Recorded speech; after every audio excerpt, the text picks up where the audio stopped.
Just in case you missed it, it's the top 5 sports talkers of the day. Now, it's time for Dan Barrero's Top 5 at 5. Brought to you by Gutter Helmet of Minnesota. Never clean your gutters again. Learn more at gutterhelmetmn.com. Is Seifert trying to shock jock it again, by the way? Did you see one of his recent tweets? No, I don't think I did. Want me to pull it up? Get to Kevin Seifert's Twitter handle and see if you recognize what I'm referring to regarding the Vikings players who did not practice today. As you do that, I'll also mention that Kessler is coming up from an unusual location in about 25 minutes or so. So he's making note that J.J. McCarthy did not practice today, is what you're saying. Even though he's not going to play this week anyway, you need to get him back on the field before he can play. That's shock-jocking it. I mean, why would that be a surprise? I think he's probably trying to emphasize what we talked about with Seifert, that the head coach has made it clear he ain't in any hurry. So he's not so desperate that if McCarthy is deemed ready to go on a Friday before a Sunday game, that they're just going to pop him in. Right. That's the point. But he's trying to get... He's already said, he's going to enjoy Blocktober, or Blocktober has started early, because he thinks the Jackals have been unfairly maligned already for asking KOC about whether it's automatic that McCarthy plays again when he is healthy. I forgot to get to the Wentz story with Mace, so maybe we'll still be able to get to that next week, I'm sure. He does Blocktober. I think he should just do what I do and do Mute Monday. You can do Mute Monday. And then it's less, and it's less aggressive. Yeah. You could say. On the other hand, it's more passive aggressive, which is fine. You're okay with that? But I like the idea that these people that I want to block are just twisting in oblivion, that they have no idea that they can't see any of my... They're just no longer anywhere in my sphere. Well, but they don't know that. I know. You're fine with them not knowing? I like that. You don't mind that you actually like that they don't know. Okay. I like that. I like that I'm not a part of their life. All right, fair enough. And they're not a part of mine. Fair enough. That makes sense. I like how that goes. Well, we went Vikings, so let's do that. 6 Vikings players, as Seifert knows, did not practice today. Jonathan Allen, kind of a veteran day off, not injury-related. He's resting. Javon Hargrave, though, with the chest injury, did not participate. Donovan Jackson, we know, is not going to play for a while. Andrew Van Ginkel, with a neck injury, did not participate. He was back this week. Limited. Josh Metellus with a foot injury. And Ryan Kelly was back. That's kind of the headline. The center, who just suffered his 4th concussion, is back. That's big. That's a full participant. And I believe also our backup left tackle is back. Did you mention him? I didn't. Justin School is back as a full participant as well. Vikings are anticipating that 40% of the crowd in Dublin will be Vikings fans and 60% in London will be Vikings fans, even though they're technically the road team. We're an empire, is what we are. We travel well. We are a worldwide empire that travels well. That's why sooner or later you have to go out and win a bowl. You got to get there, you got to make a playoff run, and you got to win a bowl, don't you? What would that be like? Like I said, I will not be greedy at this point in my life. Just get there. 43 years old. They've never been to the Super Bowl in my lifetime. You'll accept if they continue the Viking Super Bowl tradition of going scoreless in the first half and then losing something like 24-7. You're okay as long as they get there. I'm probably in the minority, but yeah. Because for me, it's about the build-up. It's about the 2 weeks. I think about the Radio Row stuff we could do. Professionally, I still think the week at Mall of America was maybe my favorite in my entire 20-year run here of just what we got to do at Super Bowl Radio Row when the Super Bowl was here. I had so much fun.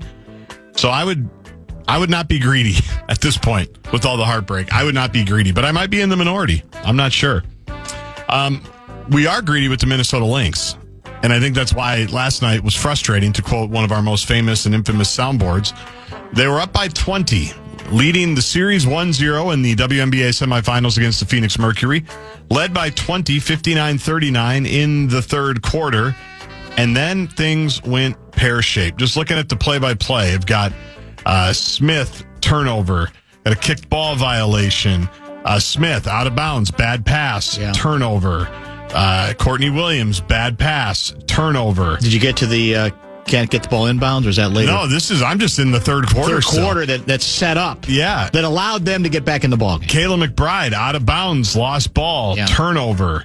Where else can I go? Missed 3, missed jumper, missed 3, missed layup. It was a mess, and then it got messier.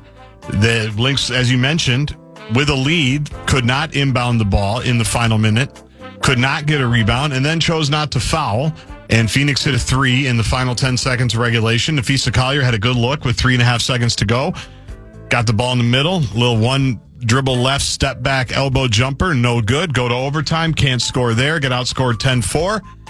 And now you got a series on your hands that goes back to Phoenix for the first time on Friday night, a game you can hear right here on KFAN. Does Phoenix draw well? Do we know? I don't know. I have no idea. Everybody draws pretty well now. Yeah, that's true, actually. Everybody draws pretty well now. That's very true. And they're a title-winning organization, too, going back to the Taurasi days and everything like that. So I was reminded by the TV, during the TV broadcast, that we are trying to become the first WNBA franchise to win 5 rings, right? Yes. Others have won 4.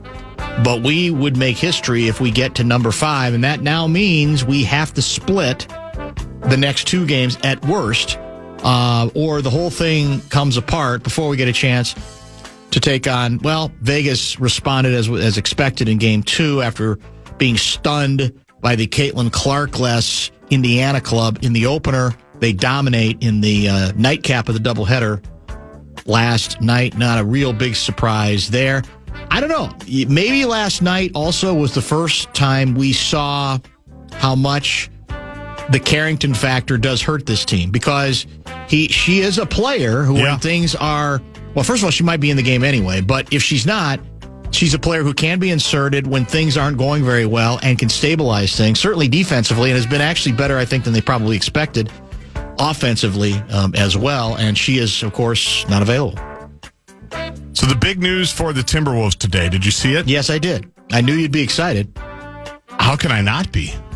Because there's a second part of it, but they are bringing back the black uniforms with the tree trim that were popularized late 90s, early 2000s, 2004 MB3 year. They wore these a lot. The trees that the Twins took out of center field at Target Field. Think about it. Yeah. And people on Timberwolves Twitter for years have said, we got to bring them back. When they brought back the original uniforms, that's like half of my Timberwolves wardrobe right now. Because it's my era, right? It's back when I was the puppy 7-year-old in the Timberwolves Breakfast Club, going to Pooh Richardson basketball camp. And then the Garnett years, for all of us that grew up here, same thing. And I like how I'm looking at their unveiling of it. Joe Mauer is modeling. Taylor Heisey is modeling. They grabbed all the local stars and said, wear this. It was a smart move. Which is great. Good marketing. So anyway, people are excited about that. And then the second part of it is, the next chapter of it is, you're bringing back the uniforms made famous by KG. Announce the jersey retirement ceremony. I've gotten no fewer than 6 texts about that today. It's coming. When's the KG night? All in good time. And that's what I say. I'm sure it'll be this year. Negotiations, I'm guessing, are ongoing. They may be sort of girding for a big announcement before you know it. It's. I gotta believe. Yeah. It's one of the priorities at this point. It's going to be, yes, and I would think it's going to be this year. Yeah, hope so. And then we're going to get him in studio, you said. That was the promise. Sam Mitchell said that. That's right. Sam Mitchell's going to help commit us out. to try to do that. I said nothing.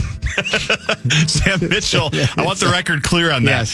Yes. I'd settle for a cage. I'd settle for the Skyway Cage yes, show. 100%. Right? Or the Lexus Club, do a sit down there. We'll go to wherever he wants to go. Exactly right. Certainly. Exactly right. How about this? We'll go to his house. Does he still own a house here, or did he finally sell it? People always say they see him on Lake Minnetonka every summer. That's you true. and I never get invited out on Mace's boat, so we never get to see it. So, but every year somebody sold his boat too. I forgot to ask him. He sold his house. Did Mace sell his boat too? I'm guessing he did. Don't sources say he doesn't even need a slip now? Pretty much. That's what my sources say. That is what the sources indicate. I'm just going to throw this out there, and you can take this however you want. Mm-hmm. The Utah Jazz will not sign Walker Kessler to an extension, and he's expected to become a free agent next summer. This, according to The Athletic. The Jazz and Walker Kessler. So we can have our cake and eat it too eventually. Well, we have too many centers now. We just drafted 2. Yeah, that's true. Yeah. The Utah Jazz and Walker Kessler will not reach an agreement on the rookie scale contract extension which clears the way for the starting center to reach unrestricted free agency next summer. What's that about? I don't know. I mean, maybe we see him get too excited on him, the good games he plays, and then we don't pay attention when he's not as consistently that effective. And in Mike James fashion, I was at maybe his best game as a pro. That's right. His rookie year, 2020. I think that he would have people would be interested in him for sure. There's probably some, and I think more likely good teams would be interested in him because he doesn't have to be a main guy. Yep. But he obviously could be, I think, certainly helpful defensively. So that is, I did not see that. That's pretty interesting. So there you go. There's your top 5 at 5. Kessler is coming up, as I said, at 5:30. A couple of texts reviewing subjects we just explored with Glenn Mason. Definitely worth a second look. We'll get to some of that and prepare for Kessy at the bottom of the hour.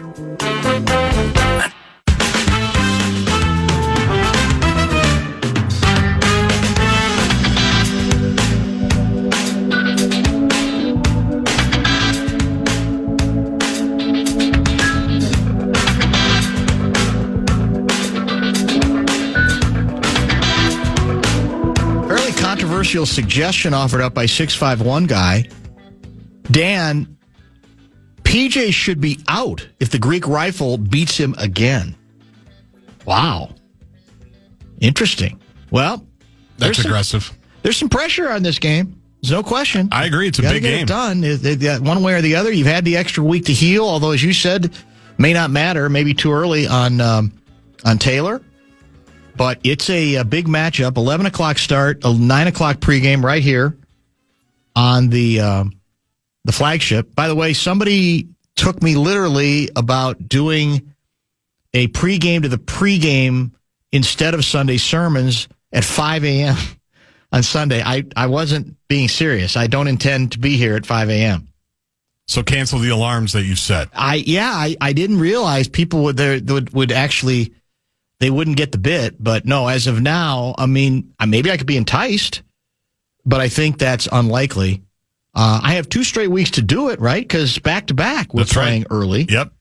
Because we are in Europe.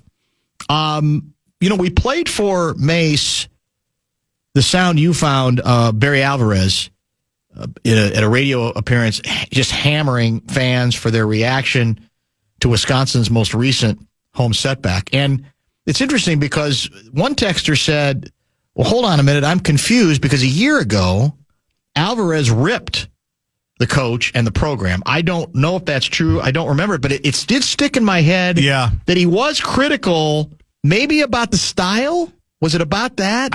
Not running enough or going too far away from what's been kind of the Wisconsin trademark? We can look it up to double check, but I know one thing for sure that he said was you have to have some type of identity. And he reiterated that in this most recent interview that he did with ESPN Madison. But last year it was more or less you have to have an identity, and I don't know what our identity is, I think was the biggest thing that he said last year. We don't have anything we can hang our hat on. Yeah, that's what it was. And whatever that is, you got to have that, whether it's the air raid, whether it's running the ball, it's what you do defensively. That's, I think, was his biggest criticism. And that is critical. Yeah. That's the irony of this, though, is that, and here's the other wrinkle, which I'm sure you've thought of, and it's part of the conversation. I think it has to be. Tell Alvarez to refund the ticket money, then. If I paid for a seat, I can boo if I want to, if the product sucks. Now, again, I know the rules are supposed to be a little different in college, but they're getting less and less different. And you know why, in part? Players are getting paid. Exactly. You can say that it shouldn't matter. They're still young. They don't know any better, and they don't deserve to get hammered in terms of boos like the pros do. But as the lines blur, don't be surprised that people are going to feel more emboldened as well to say, wait a minute now. You said these guys deserve a piece of the pie, and so they're getting their piece of the pie, but that, for me, makes them more professional than they were before, and therefore, if I get frustrated, I'm going to exercise some frustration. It's a fine line because, let's face it, you have to, we've uttered the cliche a million times. The last thing you want is for people to not care and to be passive. And they played badly in that game. Now, again, I think Maryland may end up being better than people think. I like the look at that quarterback. Their quarterback is good, yeah. But, you're at home. You're having all the difficulties you've had. You've struggled to the degree you have. You're not competitive. They were not competitive in that game. No. So people are going to respond because they are used to something better, and they're going to gripe a little bit about it. I just don't think that should be that surprising under normal conditions, let alone this sea change that's taken place, and you can't have it both ways. If you're going to start parceling out millions of dollars to players, then I do think fans are going to be more emboldened. That doesn't mean I think they should abuse players. I think there's obviously limits to how far this, we can endorse this going. But I just don't think, and this is, I think, is it year 3 or 4 for Fickell? 3, I think, isn't it? Year 3. Year 3. Same as Matt Rule at Nebraska. And I think that too. You're saying, well, we're not doing this in year 1. We're not booing them. And I don't know if they booed last year. Maybe they did. I'm not sure. But it's year 3 against the team you're supposed to be competitive against, and you're not a factor. It's not just that you don't win the game. You're not even close to being a factor in the game. So, yeah, Alvarez is right. The fans are spoiled, rotten, but it's human nature that then you're going to adhere to certain standards and go, well, this isn't close to the Wisconsin football I remember, and it's starting to annoy me because we're in the 3rd year. Now, I don't know. I'm not calling for Fickell's head by any stretch of the imagination, but I do think you can't have it both ways. If you're going to introduce as much money as now is being introduced to players, in addition to coaches as well, then guess what? You are inevitably going to be treated more like a professional, despite the fact that you're still maybe 18, 19, 20, 21 years old. I don't love the "are you really a fan" thing. I agree. Because fans, I think, especially if you're paying money to go to these games, yes, it's not cheap anywhere anymore. Correct. And if you're taking the time to come, from McGuanago near the Dells to go to Madison and park, which is not easy at Camp Randall, by the way, and walk and sit on a bench and pay the seat licenses and do all of that stuff, like, you don't have to just You want more than the fourth quarter song tradition. Yeah. Right? Exactly. You're not waiting for Jump Around or the band to come out after the game. Yes. Like, now, do people get crazy? Yes. And sometimes do you boo when you shouldn't? Maybe. I don't know. But if you're paying the freight and you're just saying, you're not just supposed to sit there and go, another tough one. I guess we lost to Maryland today. I understand. Yeah. Now, where I've defended Fickell pretty vociferously, big shock. I defend the coaches. That's kind of how I do. I do too, actually. Because, like, he made a bad choice about how he decided to run things right at the beginning. He's had some terrible luck with quarterbacks. He has. That's not, I don't think, debatable. And I think, if Barry wants to talk about the fans, I think the biggest culprit of the negativity has been former Badgers on social media, just going nuts about this isn't Wisconsin football, and which is also a little precious for me. Like, calm down. Yeah. I know they've had great success for 25 years, but calm down a little. And I think that's been working against them because those guys all have big profiles. And so it's almost like the enemy is from within the house a little bit more so than the outside. And so that's how I feel about it. And it's so when you're resetting everything, which they are, as Barry mentioned, they're playing some young dudes at a lot of different spots. Right. You're trying to get some momentum going. And this isn't the year for momentum, given their schedule that we've talked about a lot. So I've always defended Fickell because I just think it got too weird too fast, especially with some of the former player stuff. And now I don't know how he does get out of it, because once you lose momentum, it's really hard to get it back. Especially this day and age. The money's not coming in. The recruiting's not coming in like it did. And then you're in the situation where the building's empty. Dan can rip. If Dan can rip a high school kid's ability to cut deli meat to his preferred thickness, fans are allowed to boo players making millions. For the record, just for the record, that famous deli meat thickness controversy was not with a high school kid. This was actually with that's the point. A veteran? A seasoned deli meter, deli slicer. So if it had been a high school kid, I might have been more likely to say, all right, he's 12. What the hell does he know? It's a part-time deal. It's the first time around the deli slicer. But no, in my case, it wasn't. But I like the way it's written. I'll also say, too, your deli meat, the kind you like, is more expensive than 50-yard line seats at Camp Randall. So you should be able to hold them to a high standard. Yeah, Boar's Head ain't cheap. It's good. It is good. But it's not cheap. I'm still devastated that I don't have a Boar's Head deli meat endorsement. In all seriousness, I see ads for them all the time. All rights, because I would be telling the truth. I agree. I don't have to be bought, so to speak. I'm already bought. You're they there. already have me. I'm with you. But I can't get Boar's Head to cooperate. Dan, I will trade 5 pounds of sliced deli meat. You specify the thickness.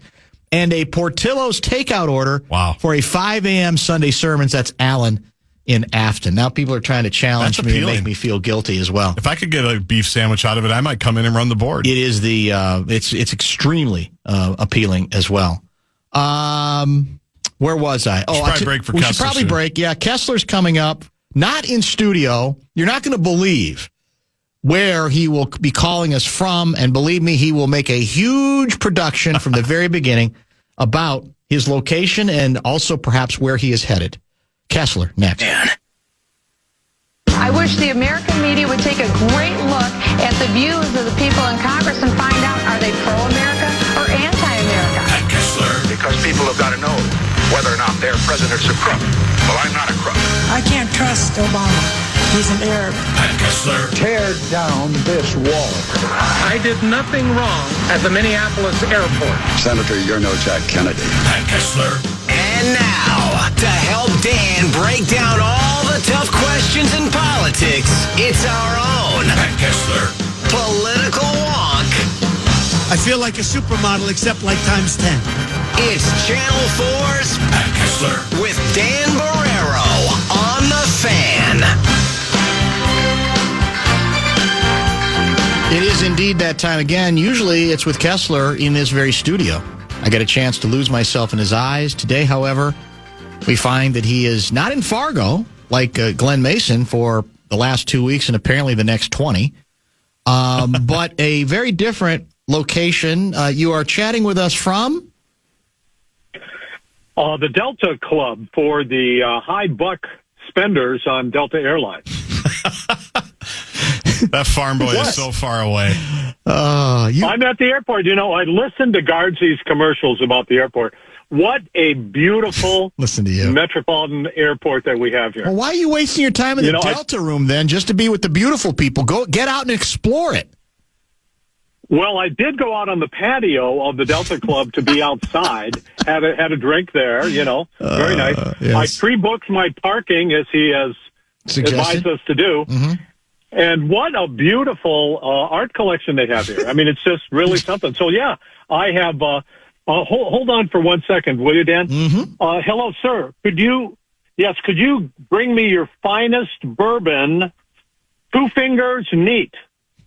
Thank you, my good man. How much what were you saying? How much escargot have you munched on thus far?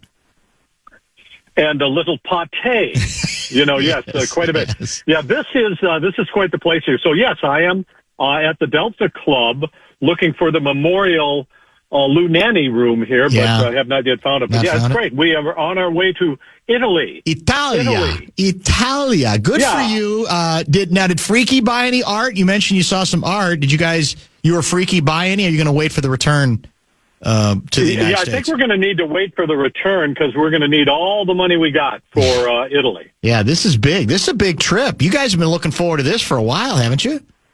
Yes, sir. About 20 years. Now, let me ask you this, though. Is it going to be, are you going straight from here to Rome? What's the itinerary? Yes, sir. We fly directly from here to Rome. Who's got the middle seat, you or Freaky? You are so cute. Does Delta One have middle seats? Just giving you your chance to strut a little more. Can you try to be a little relatable to the audience instead of making them all mad? Right. I know. That's the way it is. No, we saved up for this for years. And this decades, is our fantastic, it's our fantastic trip. And I'm still a little anxious about this. Why? I'm not going to lie, you guys. I'm a little anxious. Well, I got my gummies, And I'm a little concerned when I go through customs. You can't bring gummies to Italy. No. Are they going to go all Brittany Griner on me? Dump them now. Dump them in the. Try to sell them in the Delta Club. Might be able to make a lot of profit. money in here. Yeah, there is a lot of money in here. That's for sure in there. That's what I'm told. I wouldn't know. Yeah, and I've scrubbed my social media. I'm a little worried about re-entry. That's good. Under the Trump administration, a little worried. Yeah. And I would understand it completely. Sure. Yeah, and I've just got, I've got random anxiety to make sure everything's okay at home. But another drink will fix that. How many have you had so far? You need. You're one of those flyers that needs to fly a little bit lubed up, don't you? I'll take the gummy before I go. Well, okay. No, I think it's going to be awesome. As I dine on blackened salmon and a glass of Pinot Grigio. Not a big deal. No, not that you'd want to make a production out of it. That's not your nature. No, not at all. Not in your nature, is it? No, it's not. Yeah. Don't look at me. No, don't worry about it. You're one of the people. Yes, I am. You consider yourself a peasant. Well, I am a peasant scholar. You're a great man. I'm a little man. Yeah, I'm a little man. That's it. That's how I feel. What stops in Italy will you be making? Can you tell us? Well, we fly direct from here to Rome, then to Florence and Bologna. And then we go to Bellagio on Lake Como. And, I'm a little concerned because I will be in Florence when the Vikings play the Steelers in Dublin. P.S. There's a lot of Steelers fans and there are a lot of Vikings fans in the airport today. Really? Interesting. I think there's going to be a turnout. I think there will be a turnout. Will you be? And then go ahead. And then I will be. Unfortunately, I'll be in Milan shopping for the London trip. So sorry. Thanks for letting us clarify. Will you be lunching with the Clooneys when you hit Lake Como? I've been asked that question, and that is that's kind of a big deal. Yeah. Would that be awesome? That'd be terrific. There might be stargazing along the lake, so we'll be taking a tour. So yeah, who knows, Dan? This is anything can happen. That's all I'm saying. Athletic fat guy clarifies that gummies are fine in Italy. So I think you may be off the hook there. Well, that's great. I'm going to thank you very much. I'm going to take my legal advice from Athletic Fat Guy. I'm going to do it. I'm going to bring him in. Are we sure Kessy is not reporting from the famous MSP airport bathroom, wide stance bathroom? Did you check that out? I did. I did walk by that. I did nothing wrong at the Minneapolis airport. That's it. What a great moment that was. That was a great story. That was so much fun. For us in this state. Yeah. And for Senator Larry Craig. Well, I wonder what he's doing right now. We should do a Where Are They Now? Larry Craig. He's still alive, isn't he? As far as we know, is he? I maybe our listeners can tell us that. Somebody will find he's 80 years old. 80, Gaardsy says. Yep, he's still alive. He's 80 years old. Not serving any longer, right? He's not. No, he is not. And for all of us, you do one thing in your life, and that's what ends up in your obit headline. Wide stance. It's that's the association I think of. I think of him. It's probably not even fair. Craig remained in the Senate until his term expired in 2009. He did not run for re-election in 2008, and the airport restroom scandal effectively ended his political career. It pretty much did. How times have changed. Well, there's a plaque in front of the stall, isn't there, or not? I did not go check that out, but I know that the airport was very concerned because people on their way to their flights were checking it out. A lot of people checking it out, and why wouldn't they? I know it's like visiting. It's like visiting a monument in Rome or in Florence. No question about that. There's a couple things I want to get to. One that's not even on your list here. I don't think. but is right up your alley, because I think it's got to be one that we address here. You're familiar with your guy, Pete Hegseth. He is the secretary. Very much. He's the Secretary of War right now because we changed the name of the department. And well, just because they call it that doesn't make it that. But yes, you're right. Well, I know. I wasn't being literal. I was being facetious, but okay. Okay, very good. Yeah, he's Secretary of War. Okay, so he has come out just, I think, within the last few days, basically saying that reporters who try to obtain or publish information that has not been authorized for public release could lose their press access. There's a 17-page document that I think USA Today was among the publications that got a hold of it. And the document notes that information must be approved for public release by an appropriate authorizing official before it is released, even if it's unclassified. And I believe he's saying reporters are going to have to sign a pledge that they could get their credentials revoked if they engage in, quote, what he describes as unprofessional conduct that might serve to disrupt Pentagon operations. Now, I don't think this story has gotten enough attention, maybe because I'm not sure if it's yet been implemented, but this strikes me, you're the guy who used to be a political reporter, but this strikes me as utterly preposterous. Who's going to go along with this? It is jaw-droppingly absurd for a reporter to sign a pledge that I will only report on information that is contained in a press release and that you approve it in advance. It is ridiculous. It is yet another attack on the First Amendment by this administration. And I'm getting to a point where I go, sure, why not? Give it a shot. Try it. This is what President Trump is trying to do. He's just pushing the boundaries of everything. This one I've never heard. So that as a reporter, as all reporters do, you develop sources because you've got a press release, and then you have what's really happening behind the scenes. And you have to be good enough to juggle those two things to make a story. Now, President Trump is not the first one to be upset with reporters about this kind of stuff. I think that President Obama investigated Pentagon reporters for certain leaks. Fairness and savagery. And investigated them and went in. They were going to go look at their cell phones, and people reared up and were opposing that. This goes just a little bit farther, but it's of the same ilk, where we're trying to restrict what reporters can say. And this goes far beyond anything I've ever heard about. So, it's ridiculous, and I'll be shocked if any reporter agrees to it. It's beyond the pale. Now, here's what's interesting to me. I don't know if according to this USA Today version, the president appears to differ with Hegseth about the restrictions. They say he indicated that the Pentagon shouldn't decide what the press can or can't report in comments to reporters on September 21. Let me see. Trump's statement appears to contradict new rules issued by Hegseth and the Pentagon.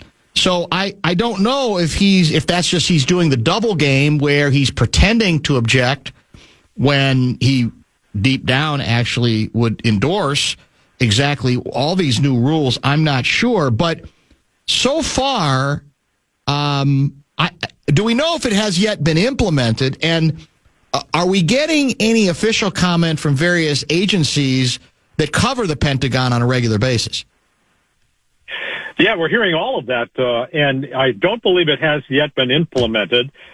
We are hearing from many of the journalism organizations saying, hell no. So I think that's what we're going to see. As for President Trump, I don't know what to believe, because the president often says, well, I don't know anything about this, when in fact he's been briefed on it. And I would be extremely surprised if something at this level about coverage of your administration was not run by him, because he's fascinated with this stuff, wants to see how he's covered. So you never know, because on the one hand he says, I don't know anything about it.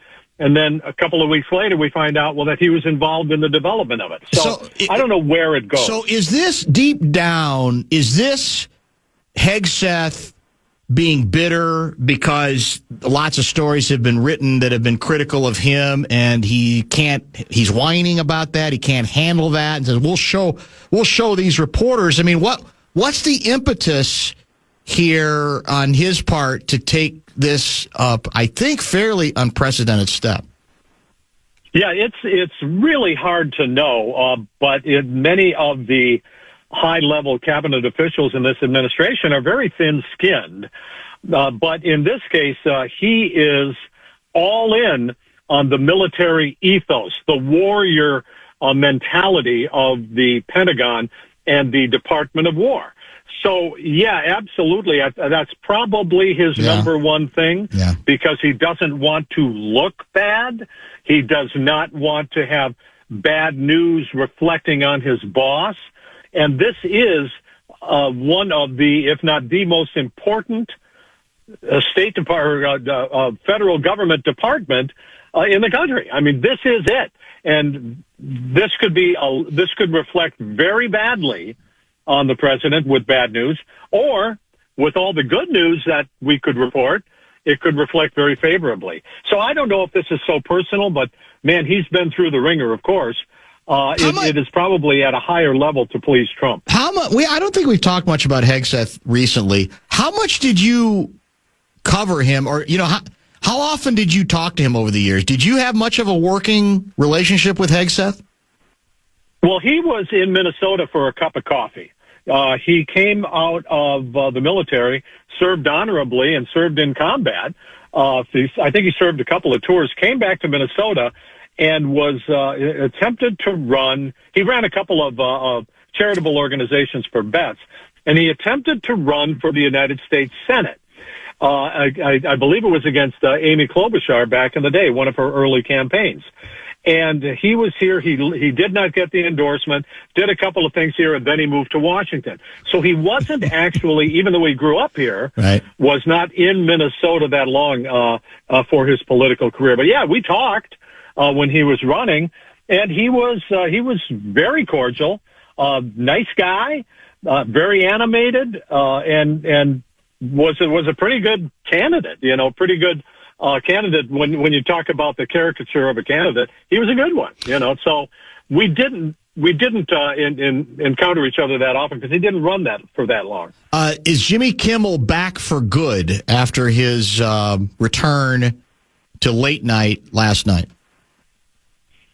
Man, was that something. I say yay, he is. There is breaking news about his ratings in the last 30 minutes.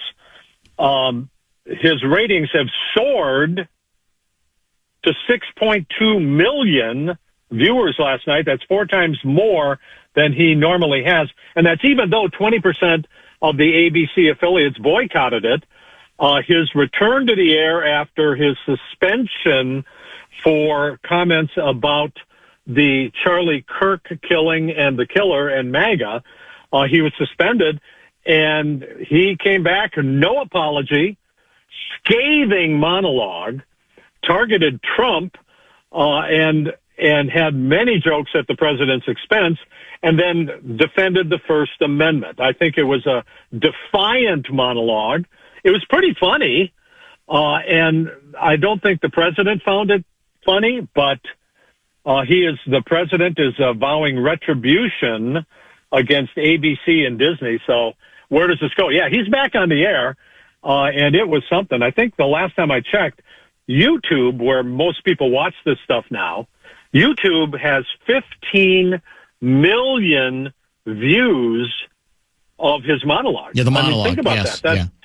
That's pretty incredible. Effectively, he went from being relatively, from a rating standpoint, a non-entity to an entity once again. Perhaps he should thank the president for that as well. Are you speaking too loudly? You're at the Delta Lounge, correct? I am. Are you worried that you're speaking too loudly? I asked that question because I got this text. Well, let me see if I can find it here. Moments ago from an individual apparently with Delta Lounge experience. Let me see my cursor here. I got to scroll down just a bit. Tell Kessler, this is from Zach. Tell Kessler to be careful what he says. Mainly conservatives in the Delta Lounge. So just wow. Word of the wise. Just be careful. That's all I'm going to say. That's what Zach believes. That's what Zach. And if Zach is here, I hope he finds me and we'll shake hands and have another round. Nicole Mitchell is sentenced. She gets 6 months for her break-in. Is this about what we expected? And because it appears, is this going to be on work release almost from the beginning? Is this like the proverbial slap on the wrist? What do we make of this punishment, this sentencing? Well, she is going to be in work release. The prosecutors asked for a much tougher penalty, but the judge gave her the minimum mandatory for first-degree burglary. She is going to go to jail. She has to spend her nights in jail, and then she will have some work release. And it's kind of sad, although, she needs to pay the price for what she was convicted of, because he said she's going to be on work release, the judge did, so she can be close to her sons. And here's the deal. Maintain her new job, according to the Star Tribune, maintain her new job at a fast food restaurant, the only place that would hire her with a felony conviction. Interesting. So think about that. Yeah. Yeah, that is. And the judge was having none of it for any of her defense. He was comparing her to the wet bandits, the wet bandits from Home Alone. Remember them? I do. He was comparing her to that, saying Harry and because Marv? she was kind of dressed up. Say it again. Harry and Marv, that's a tough look. Joe Pesci and Daniel Stern, I think. Yeah, it is. He was comparing them because he was calling her cartoonish. I thought when she was dressed from head to toe in black, including a sock over her flashlight, I thought she was kind of like trying to dress like Catwoman. You know what I mean? Yes. The old woman. Yes, I thank you for that. But the judge called her cartoonish. Yeah, cartoonish. It was like crazy. But so she is going to spend that time. She did express some remorse, but she has changed her story a couple of times. It took the jury 3 hours to convict her of breaking and entering into her mother-in-law's house. For those to remember the story, she said she was going to retrieve some of her father's valuables, but she climbed in through the basement window, and then she changed the story to say she was checking on her mother-in-law, her stepmother-in-law, to check on her welfare because she had dementia. But the mother-in-law thought she was there to kill her and make it seem like a suicide. So this was an ugly episode back and forth. And the Democrats allowed Nicole Mitchell to stay in the Senate, vote on many different issues, and it was not until she was convicted that she was forced to resign, and now they have elected someone else. But yeah, that one is coming to an end. That's a story we've been on for, God, can you believe it? It's probably been a year and a half or a couple of years. So that story is closing now. Last item for today, as you prepare to get on the Big Bird to head across the pond to Rome, can you confirm or deny any kind of meeting or presence with, moments with, the pontiff from Chicago, Illinois? I had ideas, and I have delusions of grandeur that actually will help. That will help me if I visualize this. Mm-hmm. I'm thinking of PJ Fleck, lid off the jar, be delusional. Yes, you should. And if you can see it, you can be it. So I am actually thinking about this. I didn't know what to bring because I see now that people are bringing, Chicago White Sox paraphernalia. He's probably got 100 or 1,000 hats by now. Probably. But yeah, wouldn't that be something? I would like to engineer. I will be in the Vatican. You will be there. Yes, I will. I will be in the Vatican and the Sistine Chapel. I just hope I don't get into a fight. No, we don't. Because the crowds are very heavy. We don't. You don't need you do not need to be part of an international incident. Okay, yeah, you're exactly right. I don't think you do. But people cut in front of me in line. Yeah, how's that going to work? God, I'm rooting for you guys to have some kind of audience somehow, some way with the pontiff. That would be too good, and even better if you could be on with us live as you're meeting him. Although I think the time difference would make that unlikely. But that would be outstanding. Yes, Your Holiness, we're live on KFAN radio in Minneapolis right now. Well, he's a big sports fan, a big sports talk radio fan. Yes. Oh, God, would that be so I think he streams the score out of Chicago every day before his morning chapel and reflections. Yes. He needs that inspiration from the Windy City. Well, I'm there to get it. So I'm going to come back perhaps just a little holier. That's all I'm going to say. I'll leave you with this. I hope you have left enough instructions and money for your house sitters. That's the only thing I hope every contingency has been thought about, planned, and that you didn't just leave them with like $50 or something, because it could be expensive while you're gone for the house sitters. Well, I'm very concerned about that, actually. My dear friends, Shar and Maddie, are house sitting.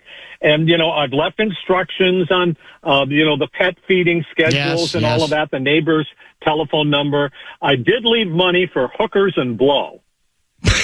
So, I'm just, that's where we are right now. I think I've covered all the bases, I think. Yeah, that would cover them all. There's no question about that. You need to be cut off at the Delta Lounge. It might be true. What? I'm just telling the truth. Yeah, you are. That's what you're known for. There's no doubt about that. Yeah. All right. Have fun in Italy. Keep us I will. Posted. We're going to try to talk to you at some point with the travelogue next week. We'll figure all that out. And safe travels as well. Thank you, everybody. Arrivederci, suckers. Pat Kessler. Not too buzzed yet, is he? The Delta Club. Minneapolis-St. Paul Airport. You really cannot make it up.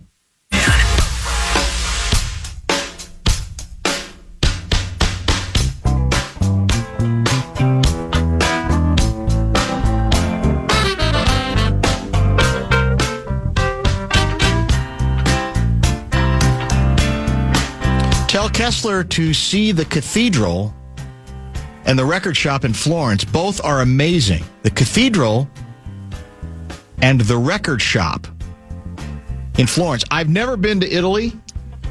I will say that, unscientifically,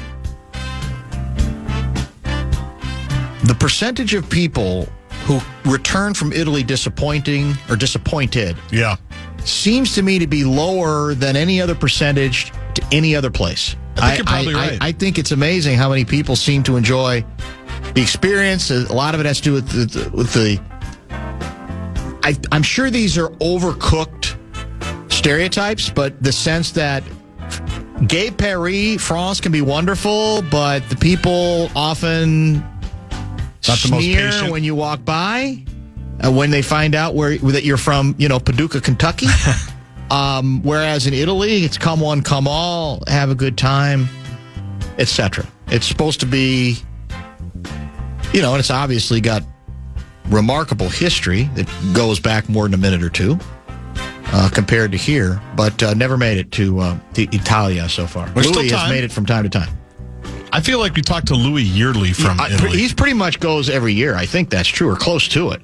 If not every year, then. And we don't have to change the time for him. He still does his regular 5 o'clock time, and it's just after dinner in one of the, Italian eateries. That's true. Yes. Because they eat dinner late there, apparently. They do. And they go on Same forever. As in Spain. It's just hours and hours of eating and drinking, and then you just go home. I don't understand how that works. They've made it work for a long time. They've made it work where maybe it's the naps. Everything shuts down basically between 2 and 7. Yeah. So maybe that has something to do with it. I'm not sure. Tell Kessy he'd better watch Kimmel's monologue again because he did sort of apologize to the family of Kirk, saying that he never intended to say anything condoning any kind of assassination and was in tears, saying basically that it was a horrible tragedy. Kessler said he never apologized. Not true. Well, we're into the semantics of what I don't even think it's worth playing the game. Different people are going to watch it and come to different interpretations of how far he went. What was the line? I'll say what I've said the last time he spoke when he got in trouble in the first place. He's on brand. I mean, Kimmel continues to be on brand. You either like it or you don't. It's never really been my cup of tea, but I don't want the government anywhere near making the decision, or even if you want to believe what ABC says, that they made their own decision, having a big shot at the FCC the same day certainly send a message that even a couple of noted lefties, who's the Cruz? Ted Cruz. Noted righties you're talking about. Noted righty. Yep. Ted Cruz basically say, what are we doing? We can't go down this road. And, he's saying it, I don't know for the right moral reasons. He's probably saying it more for the strategic reasons that when we're out of power, it can just as easily be turned on us. And that's one of the lessons that over and over again, I'm sad to say, does not particularly get earned as well. The irony again, and this is not the first time this has happened, is that Trump and FCC guy elevated Kimmel to a place he had never been before. Now, it may not last long. That may be a quick up and back down. His water's going to find his level. Probably true. But he made him a martyr. And in the end, strategically speaking, I'm not sure it's a particularly successful way to go about whatever Donald J. Trump thinks he should or wants to do in getting rid of a guy who's, what impact has it had? It's had very little. Now, I know the Kirk story was specific, and there was it reached another level. But in the end, Jimmy Kimmel has the president to thank for martyrdom that he, frankly, doesn't deserve, I think, as a broadcaster. But nevertheless, that's what happens because he becomes the thing about, for me, is Kimmel, I end up supporting him as a symbol when the president and his stooges, his lick spittles, go down the road that they've gone down in this case. Because I don't have a great deal of affinity, affection for his work at all.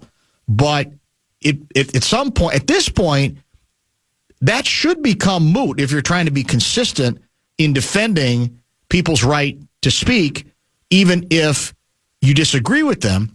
And we should all be more comfortable with companies making those decisions one way or the other.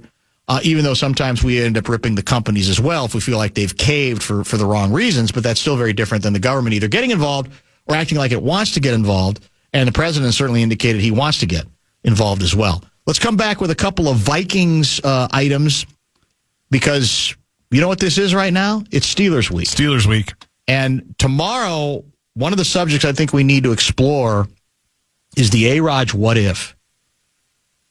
Remember A-Raj? Remember we chat. The head coach chatted with him. Yeah. They flirted with each other. They've talked a lot of great dialogue. You think if A-Raj had the choice between signing with the Steelers or signing with the Vikings, we all know where he'd be.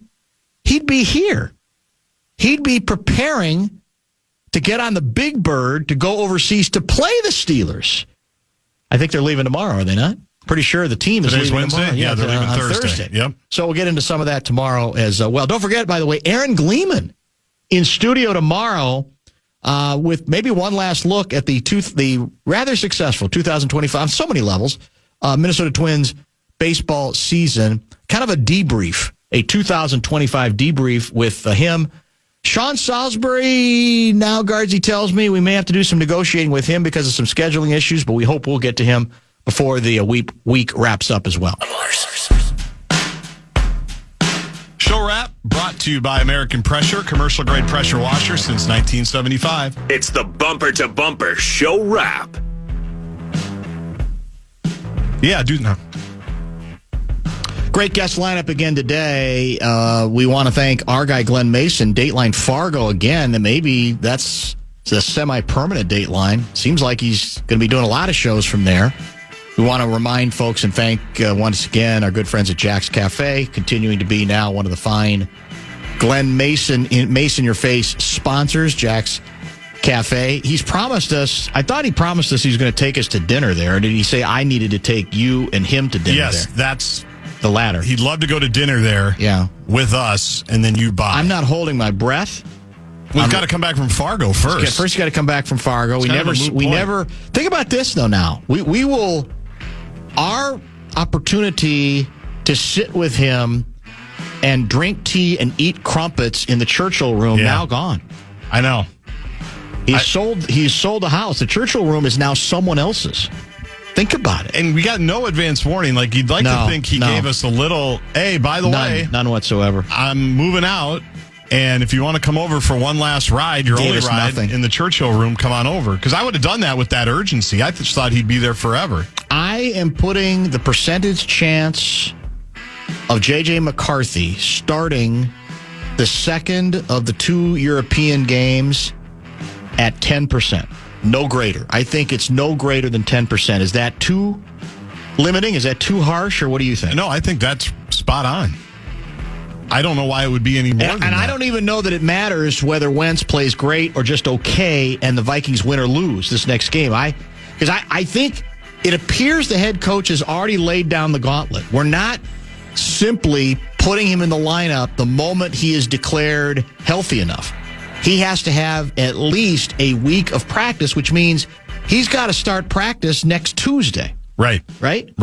So I think it's basically it's Wentz walkway for at least 2 more weeks, and then we'll see. Then you got the bye, and as I said, perhaps things kind of take care of themselves at that point. How about this idea? How about Wentz stays as starter for a while because he plays well enough, and we bring in J.J. McCarthy as the change of pace quarterback. Just to mix things up. How would that go over with the J.J. Obos? I don't think well. No, it wouldn't. I don't think they'd like that at all. You bring him in, a little more mobility. Yep. Younger legs, the whole bit. Run maybe some sprint option stuff with him. Or is that a little bit too dangerous? Because I think he does need to get stronger. I think you're right. Yeah. He needs to get a little bit bigger. Yeah. Lift some weights through the whole bit. Stretching like Tom Brady. Also want to thank Special K, Pat Kessler, made history today. I think that's the first time his appearance originated from the Delta Lounge at Minneapolis St. Paul Airport, correct? Exactly. His first time. Louis done it regularly over the years. That's true. But I don't think Kessler's ever been there. No, and it appears that Kessler was enjoying being high on the hog. The libations? In the Delta room, and the escargot, and spending some time out on the outdoor balcony. It's a nice balcony. Enjoying the weather. Yeah. How many Delta Sky clubs are there? Is there just the one in... There's 3. 3, okay. C terminal. Okay. Right past security in the F. Right. And then at the end of G. That's the new one. That's where Kessler was. Is that the special one? It's the nicest one. It's one now. It's the newest one, yeah. They're all solid. Yeah, they're all reasonable. Get your work done. Yeah. Plan your drink. Work your plan. Plan your work. Get a bag of chips for the plane. Tomorrow, as I said earlier, is kind of a work in progress as a show. Salisbury generally joins us, but that may be up in the air because of some scheduling issues. I'll find out more about that tonight. But we'll try to get him in either tomorrow or Friday, if at all possible. Tomorrow's program will also include an in-studio visit with Aaron Gleeman. One last look back at the Twins. Maybe we get to some Wolves talk. Is he much of a football guy? I don't remember if we've established that. I think he's a Vikings fan. Is he a Vikings fan? I know his gal's a Packer fan. We'll see. Oh, is that right? I'm pretty sure. We'll see if there's some quarterback controversy stuff we can get to with him, and maybe he's all excited about the tree uniforms coming back. Right? Oh, he'll be fired up. He's got to be fired up for that. He's a child of the 90s like me. Yeah. He'll be fired up. He's got to be very pumped up about that as well. He's got a lot of good attendance analytics beyond the obvious regarding your favorite baseball team, the Minnesota Twins. So that, maybe some additional stuff. We're out really early tomorrow because it's a Thursday, and then what is it? We got, is it the Wild? We got Vikings programming, so we got another Wild preseason game as well. The Lynx game number 3, pivotal, Friday night. Friday night. That is on the Fan. Not to mention the Lynx channel via the iHeartRadio app. And I just realized I screwed up. Tonight was the big night for the Wolves-Finchy thing with the media, and I forgot to RSVP. Oh, I'm glad you got invited. Yeah. Must be nice. You would have gone, too, wouldn't you? Must be nice, Aaron Freeman. Wow. Yeah. Sounds like some bitterness. We'll discuss that bitterness tomorrow and much more beginning at 3.